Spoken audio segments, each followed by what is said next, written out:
데드풀과 울버린이 같이 저희 영화를 개봉했었는데 그 영화가 아닌 저희 작은 영화를 찾아주셔서 대단히 영광스럽고 감사합니다.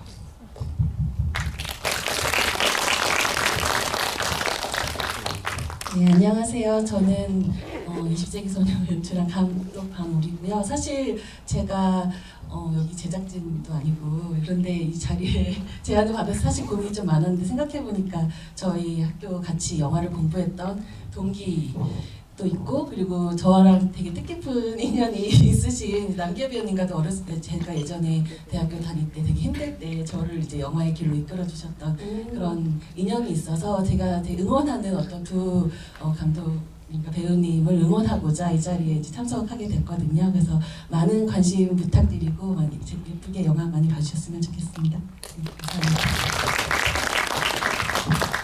안녕하세요. 엄마의 왕국에서 엄마 주경의 역할을 맡은 남기애 배우입니다. 이렇게 와주셔서 감사합니다. 네, 안녕하세요. 엄마의 왕국에서 도중명 역할을 맡은 유성주 배우입니다. 이렇게 귀한 시간 내주시고 많이 더운데 우리 영화를 보기 위해서 이렇게 자리를 채워주셔서 정말 감사드립니다. 아마 이 영화 보고 지금 여기 계시는 분들은 덥다는 생각은 안 하실 것 같아요. 영화는 점점 더 서늘해지는 느낌이어가지고 그러면 우리 워낙 그 이야기 자체의 긴밀함과 그 호연이 뭉쳐진 영화이기 때문에 그에 관해서 제가 다들 궁금해하실 만한 거 먼저 여쭤보고 객석의 소감과 질문하실 수 있는 기회 드리도록 하겠습니다. 네, 그러면 일단은 이 감독님 두 분이 한국영화 아카데미 32기로 알고 있어요. 연출 전공 32기. 우리나라도 동기 중요하지 않습니까? 그거 연출 전공 32기이시고 그리고 아까 말씀하신 것처럼 이 방울이 감독님이 단편 영희씨라는 영화를 남기애 배우님이 주연을 하셨어요. 그래가지고 이 이상학 감독님이 영희씨를 보고 남기애 배우님이라는 배우님이 있구나. 오 이렇게 생각하셨던 그 작품이래요. 그래서 그 방울이 감독님께서 이렇게 특별한 인연을 갖고 계신 방울이 감독님께서 이 영화 어떻게 보셨는지부터 좀 들으면서 시작하도록 하겠습니다. 사실 저는 관객 여러분들이랑 같은 시선에서 사실 영화가 봐지지는 않았었고 다만 이제 제가 이제 그동안 상학 감독님께서 만들었던 이제 많은 영화들이나 시나리오들을 보고 이제 그러고 나서 이 영화를 봤을 때 굉장히 그동안에 만들어왔던 어떤 영화의 세계관이 확장돼서 이 하나의 딱 집약된 어떤 영화를 보고 있는 느낌이었어요. 그때 사실 옛날부터 저도 가족 영화를 되게 좋아했었고 가족 영화를 만들 시나리오도 많이 썼었는데 상학 감독님도 이제 같은 영화 가족 영화를 쓰는데 둘이 가족 영화. 그렇죠. 둘이 결이 완전히 달랐었어요. 그래서 저는 약간 따뜻한 물론 가족들 사이 이런 이야기들이 있겠지만 약간 따뜻한 시선으로 좀 바라보는 쪽이었으면 이제 굉장히 서늘하고 약간 이제 그런 어떤 가족들 안에 이런 어떤 비밀스러운 어떤 부분들을 끄집어내서 갈등화 시켜서 하는 것을 굉장히 잘 했던 어떤 그런 부분들이 있었는데 그것을 이제 직접 제 눈으로 확인하는 어떤 그런 시간이었던 것 같고 다른 말로 또 사실 저는 또 시선이 그런지라 이 영화가 사람들은 되게 어떻게 보면 되게 차갑고 뭐 스릴러 미스테리 뭐 이렇게 봐지겠지만 저는 약간 엔딩을 보면서 굉장히 막 마음이 막 뭉클해졌었거든요. 특히 남기애 배우님께서 행복해 나는 행복해 약간 그런 그 장면에서 눈물이 이렇게 말칵 나올 뻔했었는데 약간 그런 결국에는 이 가족 영화라는 것이 이 겉에 포장은 좀 다르지만 어떤 식으로든 이 가족들이 살아가기 위해서 자신의 이 가족들을 지켜내기 위해서 하는 어떤 행위들이 어떨지언정 되게 잘 이 가족들 안에 있는 그 아픔과 그런 어떤 마음들을 잘 건드린 영화라고 생각을 해서 저는 이게 엄청 잘 만들어진 슬픈 가족 영화라고 생각을 하면서 봤던 것 같습니다. 가족 영화의 정의를 아주 폭넓게 내려주신 그런 감상평이었던 것 같고요. 사실 이게 한기정 배우님이 계시면 세 배우님께 공통으로 다 드리고 싶었던 질문인데 저는 이 영화의 그 세 인물이 되게 흥미로운 구도를 지니고 있다고 생각한 게 사실 이 가족 안에 어떤 비밀이 어떤 뭐 미스터리가 있는지를 우리가 따라 나가는데 알아 나가는데 되게 삼각형의 새 꼭지점처럼 이 세 인물이 이렇게 있으면서 좁혀 나가잖아요. 서로의 추측과 거짓말과 진실 사이에서. 근데 어떤 면에서 보면은 이 세 사람이 그날의 어떤 진실에 대해서 자기가 어떤 면에서는 죄책감도 가지고 있고 또 한 면에서는 다른 사람한테 그런 잘못을 좀 이렇게 떠넘기고 싶어하는 마음도 가지고 있다는 점에서 세 인물이 다 그래서 자기 모순을 끌어안고 있는 사람 그래서 되게 복잡한 사람들이라는 점에서는 셋이 너무 닮았다 저는 그렇게 생각했거든요. 그래서 어떤 면에서는 여기 이 장면에서는 어떤 걸 가지고 연기할까 이렇게 세밀하게 접근할 수도 있는 영화지만 좀 약간 성불게 보자면은 그 인물이 갖고 있는 그런 이중적이고 모순적인 마음 같은 거를 좀 중요하게 생각하면서 연기하는 게 무엇보다 기묘했겠다 이런 생각이 들었어요. 그래서 그런 부분들은 어떻게 고민하셨는지 두 분께 차례로 들어보고 싶습니다.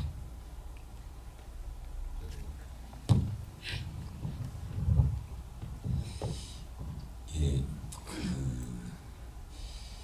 고민을 사실은 촬영할 때보다는 대본을 받고 대본을 감독과 같이 읽어 나가는 과정에서 좀 많이 했었던 것 같아요. 감독님께 이 인물이 어쩌다가 이렇게까지 왔을까라는 어떤 인물의 역사를 만들어내는 작업들도 꽤 오랫동안 얘기를 하면서 도중명이라는 인물을 찾아내려고 노력을 했었던 것 같고 이제 그러한 결과물을 가지고 촬영장에서는 다 버리고 연기하기.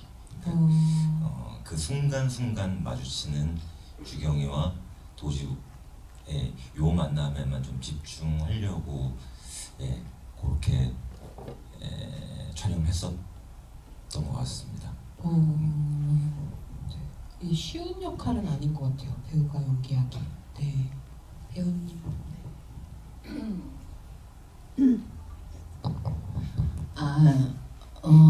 저도 이제 대본을 받고 이 역할이 되게 탐이 나면서도 굉장히 고민이 많이 됐어요. 이 주경이라는 인물이 굉장히 다층적인 인물이고 그 다음에 주경이가 갖고 있는 이 모성애, 그러니까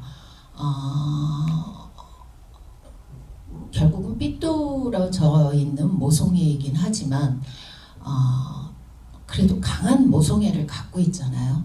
예, 그거는 내 아이를 살려야 된다라는 살아나가게 해야 된다라는 그것이 이 여자의 그 엄마의 왕국을 만들 수밖에 없는 그 힘인 것 같아요. 그래서 근데 이제 주경이라는 인물의 이제 전사에 대해서도 저희가 이제 좀 얘기를 감독하고 이렇게 대본 분석할 때 했는데 저한테는 주경이의 가족, 그러니까 결혼하기 전에 주경이의 가족은 어떤 가족을 갖고 있는 여자였을까? 주경이에게는 주경이를 어떤 어려움이 있을 때 주경이를 백업해 줄 수 있는 가족이 있었을까? 이런 생각을 해봤어요. 그래서 주경이 또한 자기를 백업해 줄 수 있는 그 어떤 가족이나 주변에 친지가 없는 상태, 친한 저희가 없는 상태에서 남편의 폭력과 그런 상황들에서 잘못된 선택으로 아무튼 잘못으로 임신을 하게 됐고 그러고 그 임신을 했을 때에 그 주경이의 마음 상태가 어땠을까 그리고 그 아이를 낳고 그리고 그 아이가 자라나는 과정에서 남편이 자기 아이가 아니라는 걸 확신을 하고 또 와이프를 때리고 매를 맞고 그걸 보고 있는 아들 그런 상황에서 이제 아들이 그런 사건을 저지르게 됐을 때 그 사건을 저지르기 전에 주경이는 이 아이에게 어떤 감정을 가졌을까? 예, 그러니까 사건이 일어나기 전에 가졌던 모성애와 사건 이후의 모성애는 조금 더 변형이 되었다고 분명히 저는 생각을 합니다. 그리고 나서 그래서 이 주경이가 이제 그 치매가 온 다음에 모든 것이 내 잘못이다라고 얘기를 하는 거가 저는 가장 진실에 가까운 고백이라고 생각해요. 정말 이 주경이는 모든 것은 내 잘못이다라고 아마 생각을 하고 살아갔을 거고, 그래서 맨 마지막 장면에 이제 그 임신한 배의 모습이 환상으로 이렇게 나온 장면, 이런 것들이 진짜 상징적이에요. 예, 그게 굉장히 상징적이고, 그래서 그 임신한 그 배가 종기로 그렇게 되어 있는 것들, 그러니까 그래서 이상학 감독이 굉장히 이 심리적으로 이거를 굉장히 잘 쓴 시나리오라고 저는 생각을 했어요. 그래서 굉장히 하기 어려운 역할이지만 도전을 하고 싶었고, 그리고 그 배에 그 자기 이 종기가 된 그 배, 만삭의 배를 쓰다듬기 전에 거울을 바라보고 제가 엄마라는 말을 한마디 하는데, 그거는 이제 시나리오에 없는 저의 그냥 애드립이었어요. 근데 그거를 감독이 너무 좋아했고, 아마 주경이가 그 거울 안에서 자기 엄마의 모습을 봤을 거라는 생각이 들더라고요. 그거 어떤 의미인지 모르지만 그냥 저는 제가 나이 들어가면서 내 모습 안에 나의 엄마를 보거든요. 그것이 좋은 면이든 나쁜 면이든. 그래서 그냥 그거를 계획하고 하진 않았는데 그 거울을 바라보는 순간 그 엄마라는 말이 툭 나왔을 때 솔직히 저는 가슴속으로 굉장히 마음이 많이 이렇게 좀 울컥했었어요. 그래서 저한테는 그 맨 마지막에 그 장면이 저한테는 가장 기억에 남는 그런 장면입니다. 네, 그 장면이 어떻게 보면은 이 엄마의 모든 걸 좀 이렇게 하나로 보여줄 수 있는 그런 장면이네요. 그러니까 임신한 자기 자신의 이 아이가 사랑스럽기도 하고, 그 태동을 느끼는, 발을 차는 그 태동을 느낄 때, 저도 이제 뭐 아이를 셋이나 낳은 사람이기 때문에 아이의 그 태동을 느낄 때 엄마의 그 마음을 알잖아요. 근데 이것이 원치 않는 임신일 때에 느끼는 그 아이의 태동에서 느끼는 이 여자의 불안감과 공포심과, 그 다음에 그래도 내 아이라는 것에 대한 그 애착, 이것들이 조금 보면서 조금 더 잘 표현이 됐었으면 좋겠는데, 뭔가 조금 갑자기 그게 무슨 소리예요? 뭐 아무튼 그런 거를 굉장히 많이 그 장면을 굉장히 많이 고민을 했었어요. 그랬는데 고민을 해서 뭐 정하기보다는 아까 성조 씨 말대로 저희가 막 고민을 하고 이야기를 하지만 이제 막상 현장에 이제 슛이 돌아가면 그냥 온전히 거기에 직감적으로 몰입해서 그냥 무엇이 나올지 나에게서 무엇이 나올지 모르고 그냥 하는 거죠. 그래서 그렇게 촬영을 했습니다. 네, 덕분에 멋진 장면으로 영화의 결말을 장식할 수 있었던 것 같습니다. 근데 그러면 유 배우님도 좀 얘기를 조금 구체적으로 해주시면 좋겠어요. 사실 이 영화는 말씀하신 것처럼 그 인물마다 이 사람이 갖고 있는 모순적 감정을 파고들기 시작하면은 진짜 리포트 하나씩 쓸 수 있을 정도로 되게 그 엄청난 역사들이 있을 것 같은데, 정말 이 도중명은 도대체 20년 동안 어떻게 그 교회 목사가 돼가지고 이 과업을 달성하겠다고 돌아왔느냐, 이 전사에 대해서도 감독님과 말씀하셨다고 했으니까 저희한테 뭐 다 얘기해 주실 수는 없더라도 좀 단서를 좀 주신다면. 감독님 어디까지 얘기를 밤새야 됩니다. 사실 지금 최종 편집돼서 여러분께서 보신 영화 말고 편집된 장면들이 여러 장면들이 있는데, 그리고 그 편집된 장면 이전의 시나리오에 또 여러 개 적힌 것들이 있을까요?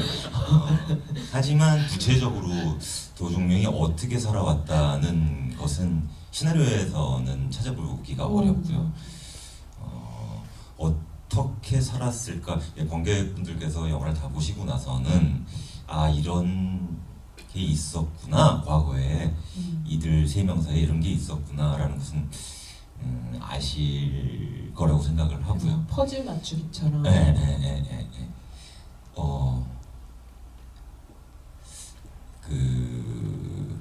그러면 한 가지만 얘기를 하자면 결혼을 했어요. 결혼을 그 했고, 사이에? 예, 결혼을 했고 오, 딸도 한 명 있었고, 있었고, 예, 있죠. 있고. 웃고. 네. 사실 편집된 과정에서 없어졌지만 그 딸이 나왔구나. 아닌가? 나왔구나. 있었어요. 오. 예, 촬영을 했었고, 예, 굉장히 행복한 가정 생활은 아니었었던 것 같고요. 오. 왜냐하면 마음이 이미 다른 데 있고 그치. 자기가 가지고 있었던 어떤 그 죄의식이나 이런 것들이 결국은 행복한 가정을 만들지 못했었던 것 같고, 그리고 집에서 뛰쳐나와서 선택한 게 그 교회 목사라는 직업을 선택을 해서 살아오면서 드디어 이제 그 시한부 판정을 받고 여기까지가 제 첫 등장까지의 어떤 과거의 맛만 보여주시나요? 그렇습니다. 여기 이제 더 들어가면 좀 너무 길어질 것 같고, 아무튼 이 정도면 어느 정도 소개가 됐을까요? 근데 배우님들이랑 이 영화에 나오는 부분 말고도 진짜 전방위적으로 엄청 얘기를 많이 하실 수밖에 없겠다, 인물을 탐구하기 위해서, 이런 생각이 드네요. 근데 그 사실 되게 영화에 그 인물 간의 이런 모순이 충돌하고 긴장이 피어오르고 막 집약되고 이런 장면도 많은데, 이 영화에 저는 약간 그 감독님의 또 하나의 어떤 색깔이라고 볼 수 있는 게, 사실 그 후반으로 갈수록 장르가 더 이렇게 집중되니까 그런 장면이 많이 나오지만, 이 영화에 그렇게 갈 수 있는 어떤 길을 만들기 위해서는 초반에 이 가족이 사실 뭐 그 빨래 장면 같은 것도 되게 일상적이고 아무렇지 않은 풍경인데, 거기서 갑자기 되게, 그리고 나름 다른 가족에 비하면 다 큰 아들이랑 엄마인데 사이도 나름 좋아 보이잖아요. 근데 거기서 갑자기 거짓말이 딱 튀어나오는 순간 뭔가 이 가족한테 뭔가 있는 것 같다, 행복해, 나는 행복해서 막 이런 얘기가 이 가족한테 뭐가 있는, 삐릿한 게 있는 것 같다라는 생각을 하게 되는데, 그러니까 그걸 초반부터 되게 일상적인 장면 안에서 그런 긴장이나 불안이나 공포 같은 게 조금씩 있다는 거를 이렇게 살려주는 그런 장면들이 있기 때문에 저는 후반에 그 장르가 더 이렇게 발전할 수 있었다고 생각하거든요. 그래서 감독님도 그런 어떤 감정의 설계, 극적 흐름 같은 거 연출하시는데 중점을 많이 두셨을 것 같아요. 이 GV를 들으면서 이제 기자님이 얘기해 주시고 또 배우님들이 얘기해 주시고 들으니까 그때 생각이 나면서 뭉클하기도 하고 아쉽기도 하고 그런데 소주 한잔 하고 싶습니까? 좀 약간 많은 생각이 드네요. 아쉬운 것도 있고 감사한 것도 있고. 근데 지금 기자님께서 말씀해 주신 그 부분이 제일 중요한 지점이었어요. 이 영화는 원래 이제 태생적으로 이제 쓸 때부터 가족 드라마이자 미스터리로 생각을 했는데, 그 이유는 이제 제가 바라보는 가족은 굉장히 따뜻한 휴먼 드라마의 속성도 있지만 동시에 미스터리하고 공포스러운 면도 있는 것 같고, 우리 가족이 다 그렇죠. 네, 그런 부분이 있고, 또 그 양면성, 다면성 같은 걸 보여주는 영화들, 그리고 책들, 소설들을 제가 좋아하기 때문에 그런 부분에서 집중을 했어요. 그래서 이 이야기는 따뜻한 가족 드라마이자 동시에 저 따뜻함 속에 어떤 바늘 하나가 숨어 있는 그런 얘기를 만들어야 되겠다라고 생각을 했고요. 그리고 오히려 그런 좀 가족의 비극의 요소를 굉장히 따뜻한 분위기에서 다룰 때 오히려 가족에 대해 다양한 생각을 하게 되고, 우리가 갖고 있는 일상의 소중함을 더 좀 느낄 수 있는 것 같아요. 근데 그게 뭐 비극의 좋은 요소이니까요. 또 그런 생각을 했고, 제가 좀 이 시나리오 쓸 때 추상적으로 떠올렸던 어떤 이미지가 있는데 그게 혹시 뭐 도움이 되실 것 같아서, 제가 막 단란한 가정이 이제 잔디밭에 이렇게 놀고 있는 장면이 떠올랐어요. 근데 그 잔디밭에 바늘 하나가 이렇게 거꾸로 꽂혀 있는 장면. 그래서 이 뭔가 단란하게 놀고 있는, 심지어 너무 부드러운 잔디밭에 맨발로 놀고 있는 이 가족들이 이거를 밟으면 어떻게 되나? 희극이 갑자기 변하면 어떻게 되나? 불안감? 그런 것들이 막 떠오르면서 강우리 감독 네. 깜짝 놀랐어요. 그래서 한순간에 이제 장르가 바뀌니까, 초반부의 장르는 저는 이제 누나라고 부르는데 네. 마무리 감독님의 영화 같지만, 저 아. 바늘을 밟을까 말까 하는 지점에서는 좀 다시 미스터리와 공포의 지점으로 오는 것 같고, 근데 그때 제가 떠올랐던 게 이런 거였어요. 이거 누가 심었지?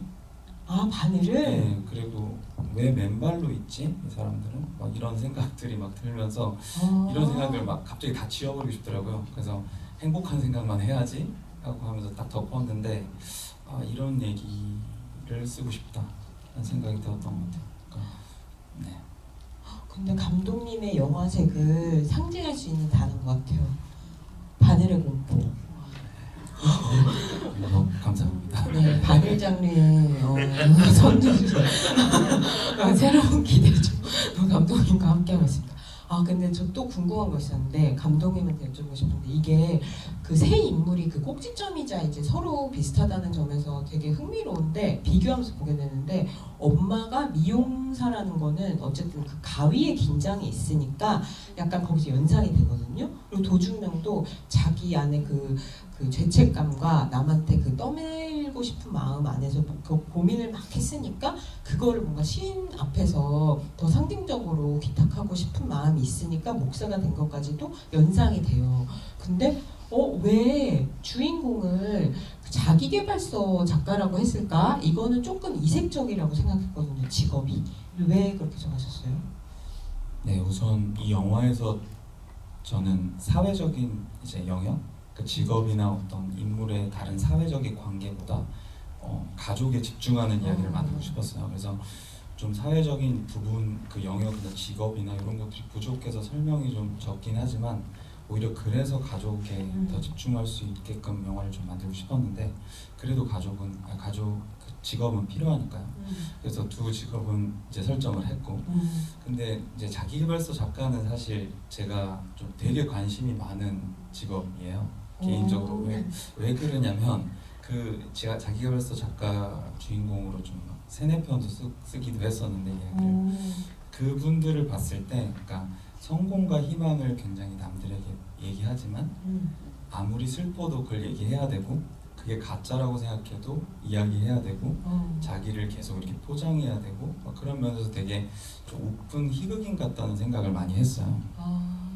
그래서 그러니까 누군가한테 진짜 이렇게 살면 성공할 거야, 행복할 거야 얘기하는 게 대단히 어려운 일이잖아요. 그렇죠. 근데 그거를 계속 해내야 되는 직업이고, 그게 저는 이제 문학 전공자라 예전에는 그 자기계발서를 그렇게 좋아하진 않았는데, 제가 출판사 직원이었어요. 원래 영화를 시작하기 전에 출판사를 다녔었는데, 그분들을 만날 때 느꼈던 되게 다양한 심상들이 좀 있었어요. 누군가에게 희망을 얘기하고 성공을 얘기하는 게 되게 어렵고 힘든 일이구나, 그리고 이중적인 감정을 느끼는구나. 그분들도 다 알고 계시더라고요. 80억 명의 인구가 내 책을 읽고 모두 성공할 수 없다는 것은 당연히 알고 있죠. 네. 그렇죠. 그런 데서 오는 어떤 거짓과 진실의 그런 모습들, 그런 걸 다뤄보고 싶어서 여기선 자기계발서 작가라는 설정을 했고, 결말도 자기가 썼던 것과 좀 이름을 바꿨지만 어떤 경향성이나 그렇죠. 방식은 비슷한 방식으로 설파를 하고 있는 그런 엔딩으로 만들었습니다. 감독님은 주로 긍정적이고 밝은 것에 이면에 집중하시는 그런 이 안경 아래 그런 게 빛이 나와요. 이런 뭔가 자기만의 시선이 있어야지 영화를 만들 수 있는 분이다. 네, 그러면 그 방우리 감독님께 이 사실 그 가파 동기 하신 게 2015년부터라고 하니까 10년직이신데 횟수로 이 감독님의 그 서로의 애송이 시절을 다 보셨으니까 그때부터도 이런 감독님의 억누를 수 없는 바늘의 공포 이런 거 느끼셨는지 그리고 이 영화에 어떻게 나타난다고 생각하시는지 좀 얘기해 주세요. 사실 이건 되게 개인적인 건데 제가 이제 이 감독님을 이제 처음 만났을 때는 아마 회사를 이제 그만두고 영화를 하겠다 하면서 이제 이제 영화를 그때 이제 그래도 우리가 들어오기 위해서 영화를 찍어야 되니까 그렇죠. 영화를 찍고 오시긴 했으나 저 같은 경우는 이제 학부를 이제 영화를 전공을 했었지만 완전히 이제 문학 소년의 느낌으로 이제 학교에 들어갔었고 근데 이제 굉장히 이런 말 예의가 바르고 굉장히 착한 되게 굉장히 착한 어떤 이미지의 이제 친구였는데 이제 그래서 그러고 나서 이제 시나리오를 쓰거나 이런 수업을 할 때마다 너무나 이 가지고 있는 색채와는 다른 이야기들을 계속 이제 내는 거예요. 그래서 한 번도 화를 낸 거를 본 적도 없고 사실 제가 이제 이상한 감독의 영화에 이제 프로듀서로도 많이 참여를 했었었는데 어떠한 사고가 나도 평정심을 잃지 않고 되게 태연하게 이렇게 이 묵묵하게 하는 그런 어떤 심성을 가진 친구였는데 저런 친구는 도대체 화를 어디다 푸는 거지라고 생각을 했었는데 영화에다가 이제 그런 어떤 자신의 어떤 억누른 감정들을 표현을 하는데 그게 굉장히 저는 날카롭다라고 생각을 했었고 그래서 그런 어떤 오히려 이 현실에서 이제 억누르고 있는 이런 감정들을 그래서 더 잘 볼 수 있지 않나라는 생각을 했었어요. 그래서 그때 이제 만들었던 영화들도 다 이제 어떤 겉으로 보기에는 좀 이렇게 화기애애해 보이지만 사실은 그 이면에 어떤 날카로운 것들이 숨어져 있었고 그것들을 이제 꺼내서 관객들한테 보여주는 것을 굉장히 잘 하는 감독이었다고 생각을 하고요. 그래서 저희끼리 또 막 시나리오를 맨날 아침 일찍 와가지고 1시간씩 써서 내는 약간 그런 수업이 있었는데 그때도 이제 했던 얘기들이 이제 가족에 대한 이야기, 특히 엄마에 대한 이야기를 좀 많이 하는 거를 보면서 뭔가 이 가족에 대한 얘기에 대한 그 갈망이 있고 그거를 좀 다르게 표현을 해보고 싶은 것들이 있구나라고 해서 이런 어떤 지금 나왔던 엄마의 왕국에 나왔던 이야기들의 모태들이 다 그때 조금씩 축적이 되어 가 있다가 지금 이렇게 완성된 거를 사실 저는 이제 본 느낌이거든요. 그래서 결국에는 되게 오랜 시간 고민을 하면서 이제 만들어져서 숙성돼서 나온 영화지 않았나라는 생각을 하면서 저는 이랬던 것 같습니다. 진짜 약간 그 10년지기 영화 동료로서 볼 때는 더 신기한 마음이 드는 그런 지점이 있을 것 같아요. 여담으로 네, 여담들. 예, 여담으로 이제 이게 내용이 하도 이 하드캐리하고 이래서 그러니까 예, 그래서 감독님 만나기 전에 어떻게 하세요? 그래서 이 친구는 약간 가정에 문제가 있고 아버님이 좀 폭력적인 그런 가정에서 자랐나 보다. 그래서 만나서 얘기하는데 굉장히 젠틀하고 되게 이렇게 양반 가문에서 자란 듯한 이렇게 좀 진중하고 이런 그래도 뭔가 있을 거야 뭐 이러고 했는데 얘기하다 보니까 제가 아는 친구랑 아버님이랑 같은 회사 직원이신 거예요. 진짜요? 네. 근데 제 친구가 그러는데 굉장히 괜찮으신 분이라고 아버님이. 좋으신 분. 심지어 네. 그 아버님과의 관계도 아주 좋고 진짜로? 예, 어머님 저는 개인적으로 아버님과 이렇게 몇 번 뵌 적이 있어요. 진짜. 시사회 때도 오셨고 아빠에 대한 무슨 문제가 있나 이 친구가라는 생각을 우리가 아주 쉽게 할 수 있는 예, 질문이죠. 근데 너무 이게 화기애애한 좋은 가정 분위기에서 자랐더라고요. 정말요? 감독한테 문제가 있는 거예요. 엄마 아빠는 아무 문제가 없고. 가족의 문제가 아니라 한마디 하고 싶습니까? 재밌네요. 맞습니다. 저는 다들 이런 말씀을 해주셨는데 오히려 그랬던 것 같아요. 그러니까 저는 그런 생각을 했었어요. 너무 행복해 보이는 가정이지만 이게 언제 깨지지? 약간 그런 불안감, 개인적인 불안감이 이렇게 얘기를 만들게 된 것 같고 저는 좀 가진 얘기를 하기보다는 좀 여러 가지 상상을 통해서 얘기를 만드는 것 같아요. 혹시 부모님이 영화 보고 뭐라고 하셨습니까? 고생했다. 아 진짜. 사실 이런 질문 받을 때마다 저는 조금 약간 부모님께 죄송해요. 그러니까 그렇게 상상하게 되잖아요. 어떻게 보면서 언젠가는 기회가 된다면 부모님이 따뜻하게 볼 수 있는 영화를 한번 만들어야겠다. 근데 언젠가는 부모님 모시고 관객과의 대화를 한번 합시다. 이미 했습니다. 부모님 네, 모시고? 전주 영화제. 아니 여기서. 여기서 어떻게 잘한다. 사실 그렇지 않다. 이러면서 여러분 오해를 바로잡기 위해서 혹시 이 영화 보고 너무 좋았다고 이렇게 응원군처럼 그 소셜 미디어에 많이 올려주실 거잖아요. 그럼 밑에다 꼭 감독님 가정은 단란하다, 단란하다고 했다, 확실하다 이런 것 좀 남겨주시면 좋겠습니다. 그러면 사실 근데 이 영화는 그렇게 막 심리를 이렇게 막 우리가 파고드는 재미도 있고 어떻게 보면 특히 또 후반으로 갈수록 이 미스터리 스릴러로서의 이 단계를 쌓아나가는 장면이 되게 강렬하잖아요. 근데 사실 이 영화가 그에 대해서 막 이렇게 아주 정확한 답을 주는데 목적이 있는 영화는 아니라고 생각하거든요. 그러니까 정답을 주는 영화는 아니라고 생각하거든요.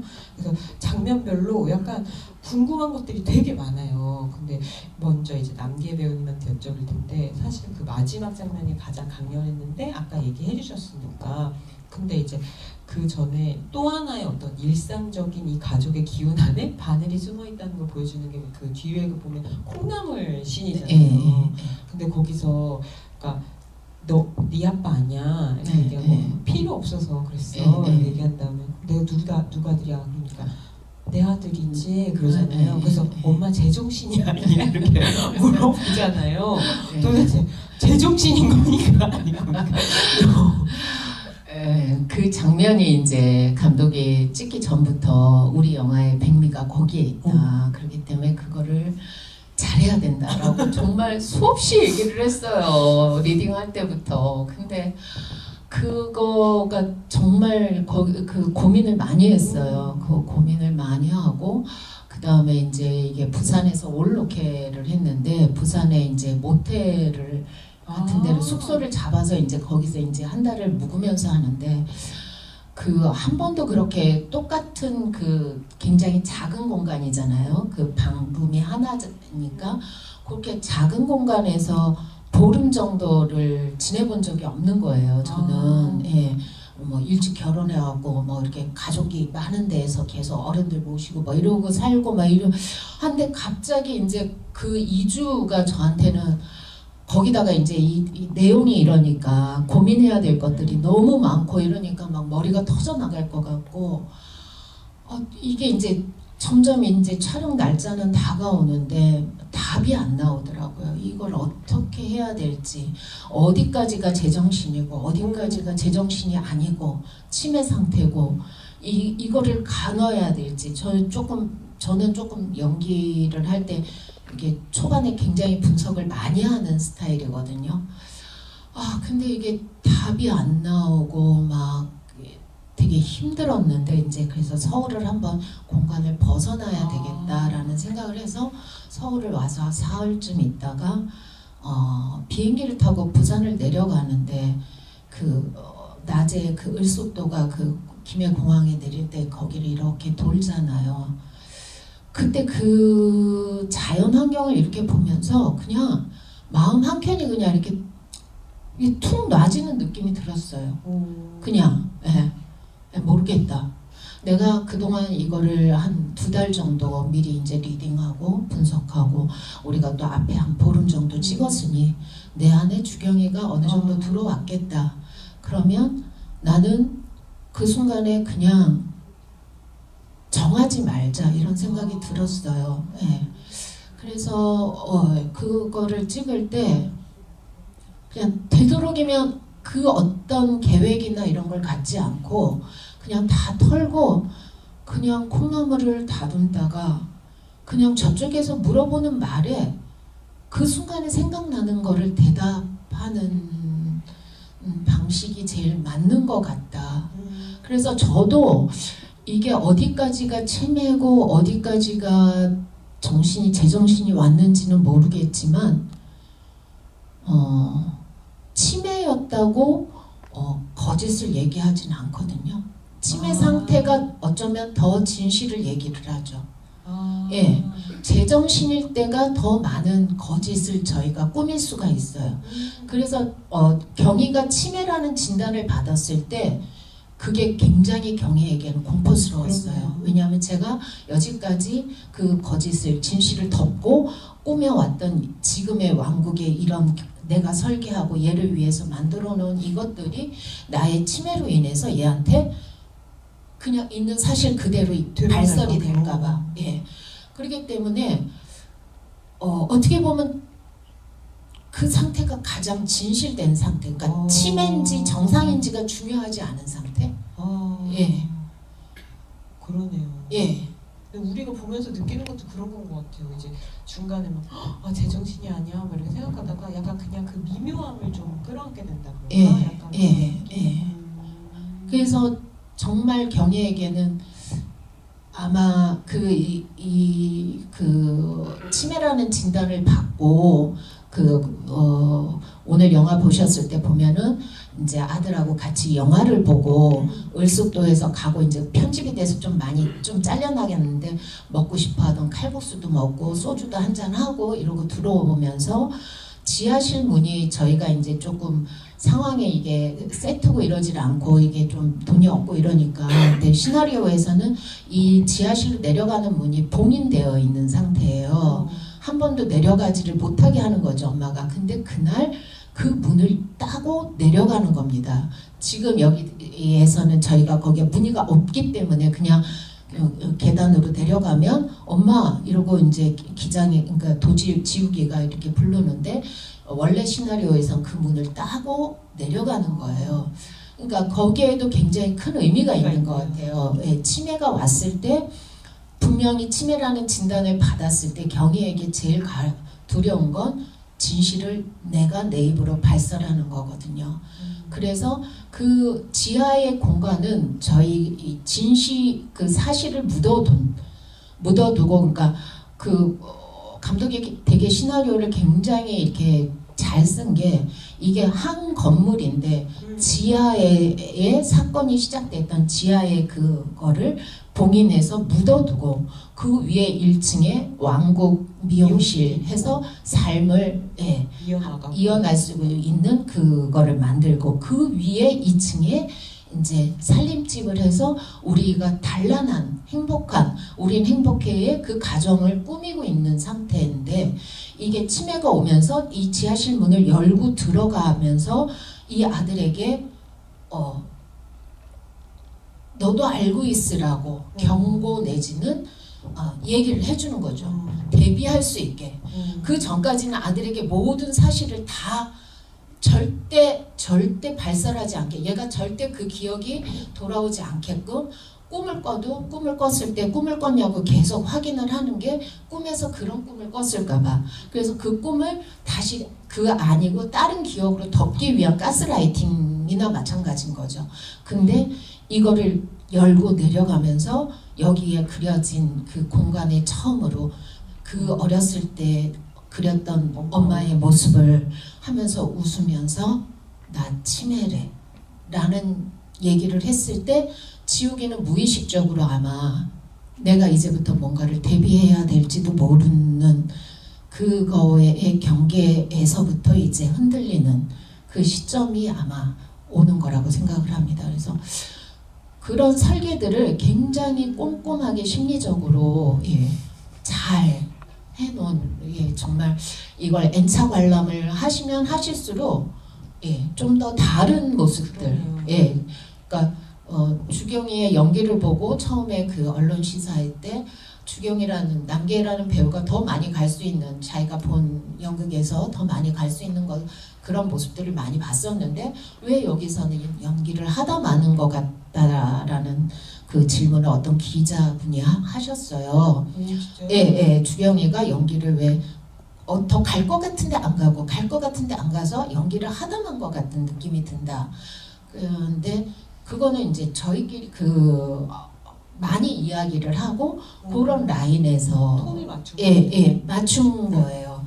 그거를 갈 수가 없는 거죠. 그래서 이거를 이제 N차 관람 하면서 자꾸 보다 보면 이 여자의 심리, 그 다음에 기장이의 그 눈빛, 흔들리는 눈빛과 호흡과 조금 초반에 느린 듯한 그런 속도들이 왜 그렇게 느릴 수밖에 없는지를 아마 더 가져가시게 될 겁니다. N차 관람 부탁드립니다. 별표 N차 관람. 아 그러면 또 하나의 이제 강렬한 장면인데 사실 들어오기 전에도 이 얘기 막 하다가 왔는데 우리 유배우님의 그 마지막 장면이라고 할 수. 근데 보다가 너무 아슬아슬하지 않았어요? 근데 그렇게까지 뭔가 배우가 저걸 실제로 매달려서 찐으로 하고 있어. 근데 영화가 저 한순간 한순간을 의미심장하게 이렇게 그리려고 공을 다 하고 있어. 이제 이런 장면의 느낌으로 장면을 보게 되는 순간이어서 더 그랬던 것 같은데, 근데 저는 근데 그게 되게 궁금해요. 그러니까 사실 그때 이제 뒤에서 잠깐 들으니까 그거를 그 상황이 갑자기 좀 변수가 생기고 이래가지고 배우님이 한 테이크만 찍을 수 있는 시간밖에 없었대요. 그래서 더 리얼하게 찍을 수밖에 없는 상황도 있었고, 그래서 그거에 대한 얘기도 해주시면 좋겠고, 그리고 거기서 저는 아니 그러면은 이 목사가 도중명이 아니 근데 그 도지욱이 다리를 잡는 타이밍도 되게 그 알쏭달쏭하고 잡았을 때 표정도 알쏭달쏭하잖아요. 그래가지고 이게 살리려고 잡은 건지 죽이려고 잡은 건지를 모르겠어요. 근데 그걸 바라보는 마지막에 그걸 느끼고 죽은 거잖아요. 도중명은. 그래서 그때 느낌이 어땠을지 이것도 같이 얘기해 주시면 좋을 것 같아요.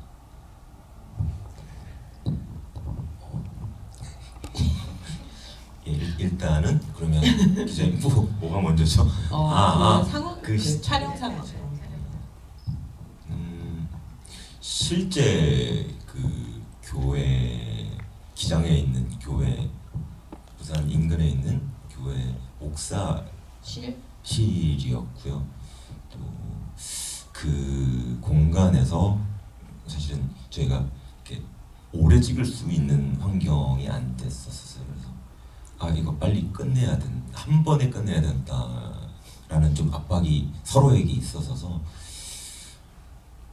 그래 매달아라 올라가서 일단 나는 안 내려갈게. 그래서 그리고 저도 이제 목 매다는 장면들이나 이런 다른 작품들에서 이렇게 봤을 때 우리가 이 장면에서 줄 수 있는 그 최고치가 어디까지 제가 표현했을 때 가능할까, 진짜 리얼하게 가능할 수 있을까라는 그 시도를 조금 했었던 것 같아요. 그래서 실제로 좀 많이 쪼아 붙여서 끌어올리고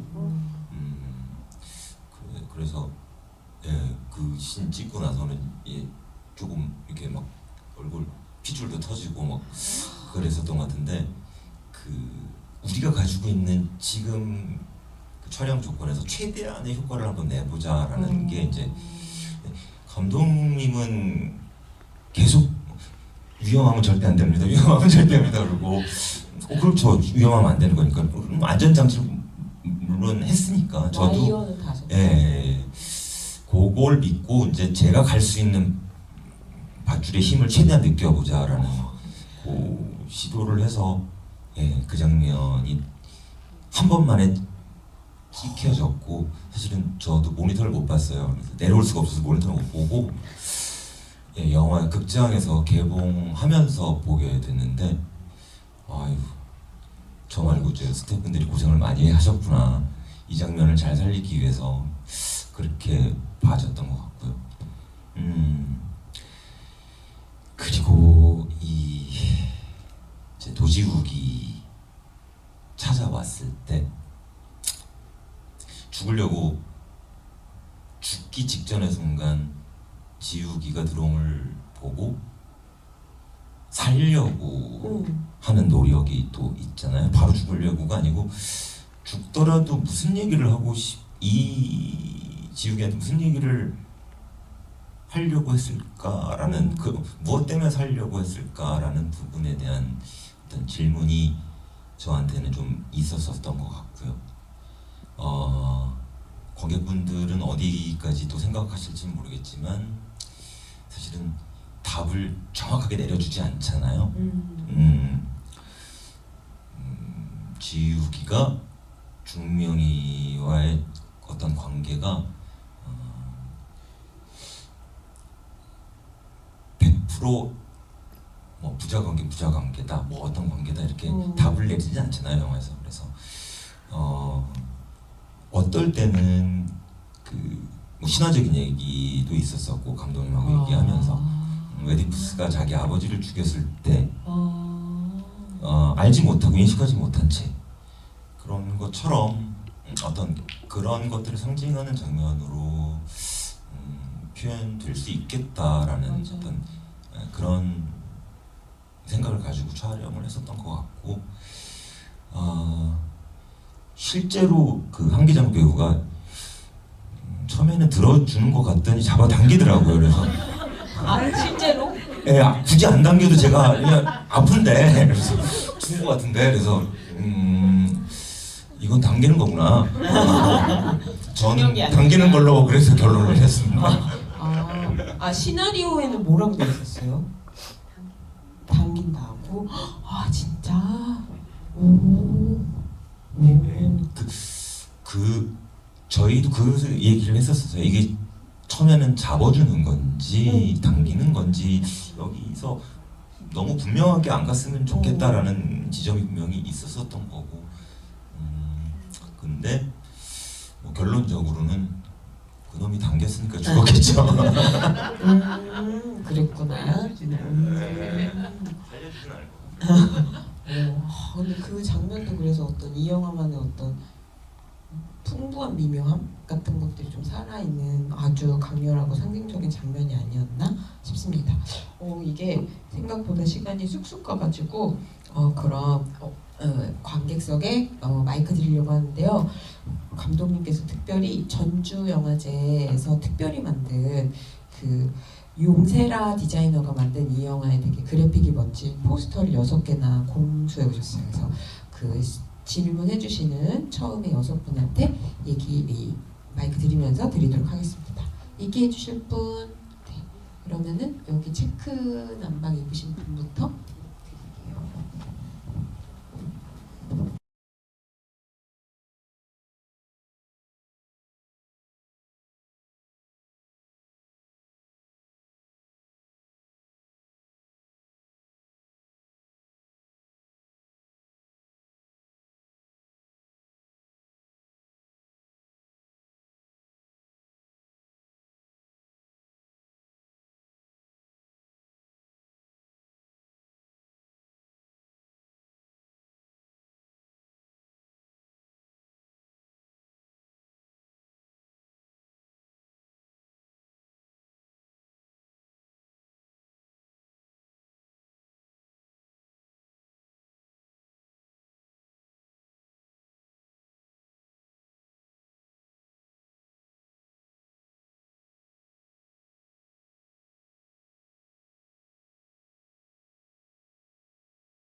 네, 너무 귀중한 질문 감사드리고요.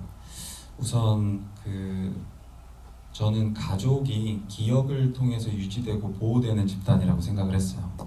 그래서 공통된 기억이 있어야만 유지가 되는데, 그 기억이 왜곡되거나 상실되거나 새로 생길 때 오는 어떤 공포와 서스펜스, 미스터리, 그리고 그런 것들이 대단히 무섭다고 생각을 했고, 이런 미스터리와 공포를 막기 위해서 노력하는 어떤 가족 애가 굉장히 뜨겁다고 생각을 했어요. 그래서 최대한 어떤 기억을 잃을 수 있는 장치나 도구를 강렬하게 가져가는 게 이 캐릭터의 어떤 감정을 끌어올리기 좋다고 생각을 했고요. 또 그 기억을 이제 왜곡되거나 뭐 그러니까 잊어버릴 때 오는 그런 여러 가지 감정들이 이 영화를 잘 끌고 갈 수 있는 원동력이 될 거라고 생각을 했어요.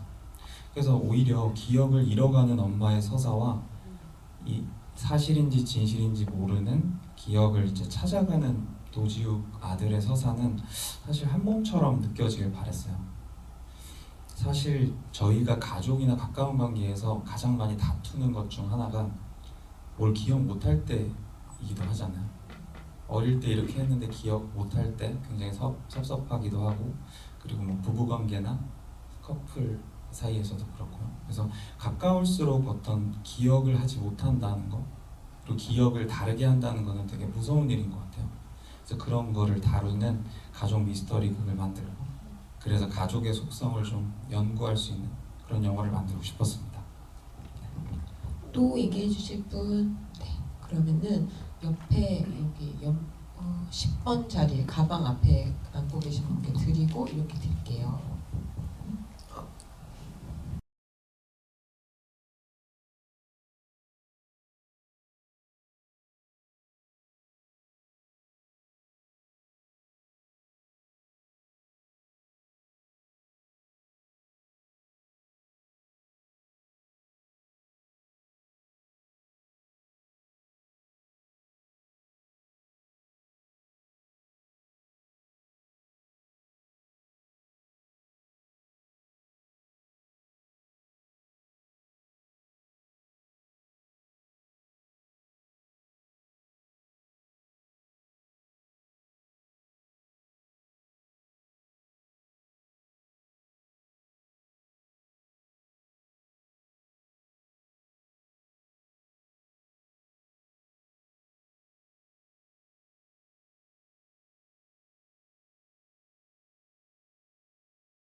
네, 감사합니다. 그 첫 번째 질문 먼저 말씀드리면, 그 이 영화가 가장 이제 좀 관객분들의 취향을 가를 수 있는 부분이 대사의 사용인 것 같아요.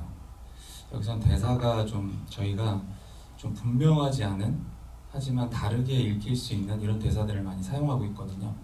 근데 이 대사를 쓴 이유는, 저희가 과감하게 쓴 이유는 사실 가족들 사이에서 비극을 이야기할 때 분명히 얘기하지 않는 속성들이 좀 있는 것 같았어요.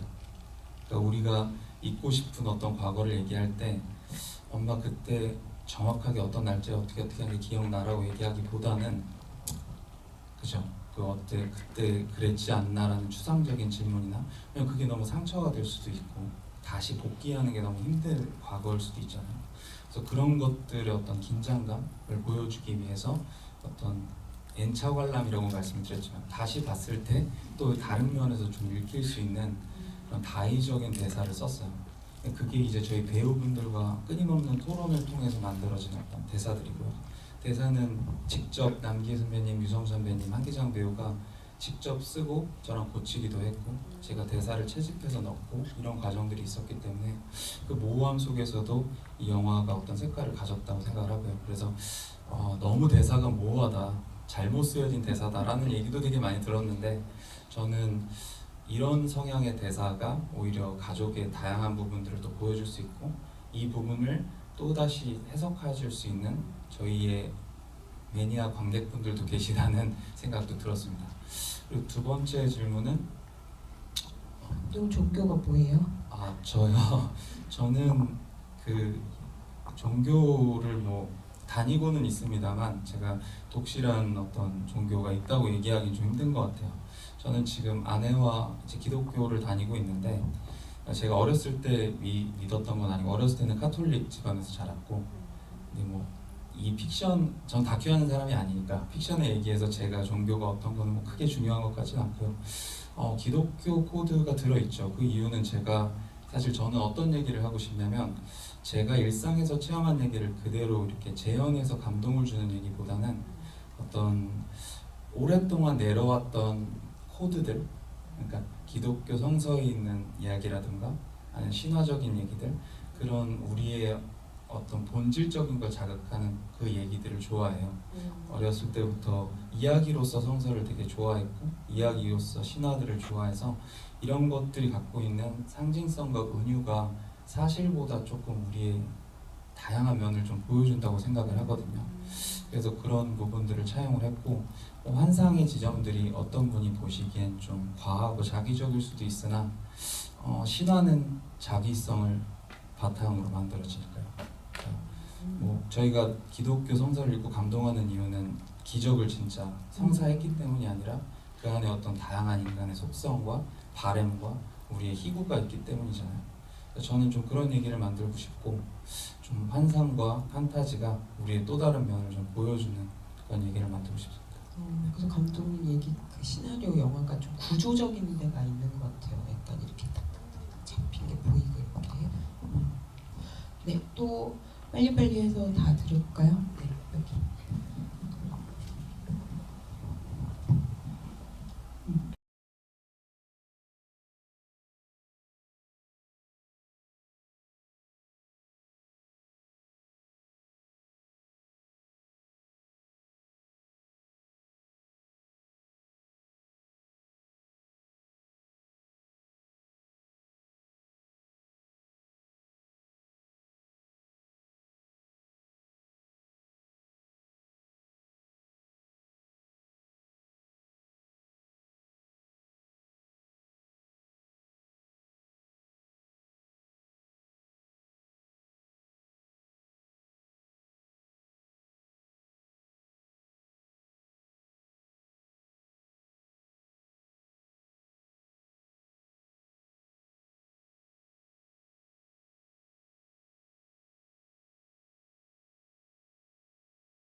촬영 현장의 변수에 어떻게 대처하시는지